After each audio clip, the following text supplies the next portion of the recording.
I am archiving every distortion. I am documenting every lie. I am Ibrahim Traoré, a son of Burkina Faso, and today, I am pulling off your masks. Yes, you heard me correctly. I, whom you label a military junta leader, whom you brand as a dangerous radical, whom you display on your television screens as the anti-Western dictator, am now telling you the truth. And this time, you cannot turn off your microphones. This time, you cannot cut away with commercials. This time, your editors cannot distort this message. Because the world you once monopolized, with your cameras, satellites, and ink-stained fingers, that world no longer exists. Now the people have eyes. Now the people have ears. And millions are listening, raw, unfiltered, uncensored. I am 34 years old. For every day of those 34 years, I lived surrounded by your lies. I saw them when I turned on the television, when I opened a newspaper, when I sat in a classroom shaped by your colonial curriculums. I remember as a child, sitting on a cracked cement floor watching images flicker across a small, dusty TV. What did I see? Children with flies in their eyes. Dry lands cracking under the weight of drought. Mothers crying over lifeless bodies. Gunshots. Famine. Chaos. The voiceover would say, "This is Africa." And we believed it. We internalized that shame. We looked at our own skin and our own soil and asked, why are we cursed? We swallowed your narrative whole, because we had no other story to read. But then I grew up. I read. I researched. I questioned. And I learned the truth. The Africa you showed us wasn't real. The Africa we knew wasn't allowed to be told. The Africa you constructed was a fiction, a script designed to justify your theft, your superiority complex, and your enduring exploitation. How have you portrayed Africa? As a wild jungle, as a failed continent, as a begging child in tattered clothes, as a place where nothing grows but war, disease, and desperation. You zoom in on the ribs of starving children, but you never zoom out to show the wealth stolen from the soil they sit on. You pan across refugee camps, but you don't pan across the corporations that created the conflict. In your media, Africa is a monolith. No countries, no cultures, no complexity. Just one word, crisis. You never show success. Never show brilliance. Never show joy. You rarely wrote about Rwanda's digital revolution, where broadband internet covers more terrain than many European countries. You never covered Kenya's entrepreneurial ecosystem, where mobile banking like M-Pesa reshaped global fintech. You never celebrated Botswana, one of Africa's oldest continuous democracies, managing diamonds with transparency. You didn't highlight Ethiopia's reforestation efforts, planting over 350 million trees in a single day. Why? Because these stories don't fit your script. A prosperous Africa has no place in your worldview. Because if Africa is seen as capable, then your role as savior collapses. If we are self-sufficient, your presence becomes intrusive. If we are equals, your superiority fades. So let's talk about what Africa is, not what you pretend it is. Africa is the richest continent on Earth in natural resources, and simultaneously the poorest in monetary wealth. Oh. Let me show you. Let me show the people of the world what your textbooks didn't teach. Cobalt. 70% of the world's supply lies in Congo. Without it, your iPhones, laptops, and Teslas stop working. And yet, Congolese children mine it with bare hands and sleep hungry. Platinum. 90% of reserves lie in South Africa. Your medical implants, computers, and cars need it. But millions of South Africans remain unemployed and landless. Gold. 30% of global production comes from Ghana, Mali, Burkina Faso, Tanzania. But our children see none of it. They see only the guards, the gates, the foreign logos. Diamonds. 65% of the world's diamonds come from African soil.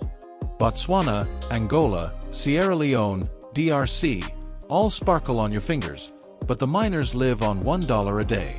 Uranium, 35% of reserves. Niger lights up France's cities, yet our villages remain in darkness. So I ask you, how can the richest land be home to the poorest people? The answer is brutal and simple. Africa isn't poor, it's being looted. Colonialism didn't end. It evolved. You no longer wear red coats and pith helmets. Now you wear suits and carry briefcases. You no longer use chains and guns. Now you use credit scores and contracts. You no longer build forts. Now you build corporate headquarters. Let me expose the system, with names, with numbers, with dates. Glencore, Swiss company, extracts cobalt from Congo. 2022 revenue, $256 billion. How much did Congo get? $500 million. That's 0.2%. Is this partnership? Rio Tinto extracts bauxite from Guinea. 20 million tons annually. Guinea's return? Cancer clusters and poisoned rivers. Total Energies extracts oil in Nigeria, Angola, Congo. $36 billion in annual profit. Africa gets polluted rivers and ghost villages. Anglo-American, originated in South Africa.